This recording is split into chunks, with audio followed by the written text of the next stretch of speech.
সাকিব ভাই, আপনার এই 2022-এর পরে 50 ব্যাটে একটা 50 এবং দলের একটা ভালো স্কোর, এটা একটু স্বস্তি কিনা নিজের জন্য এবং দলের জন্য? ব্যাটিংটা ভালো হলো।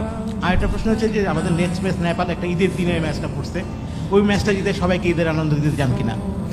আহ, অবশ্যই ইম্পর্টেন্ট ম্যাচ আমাদের জন্য নেপালের সাথে, বা জিততে পারলে আমরা সেকেন্ড রাউন্ডে যাব, আমাদের জন্য অনেক বড় একটা অ্যাচিভমেন্ট হবে। সো স্বাভাবিকভাবে আমরা মুখিয়ে আছি সামনের ম্যাচের জন্য। ঈদের দিন, তো আমাদের একটা মুসলমান যারা আছি আমরা, তাদের জন্য একটা আনন্দের দিন। স্পেশালি বাংলাদেশে সবাই সেলিব্রেট করে, সেটা অন্য ধর্মের মানুষরা আসলে ঈদের দিন সেলিব্রেট করে। তো আশা করব যে এরকম ঈদের একটা দিনে আমরা তাদের মুখে আরও বেশি হাসি ফোটাতে পারবো।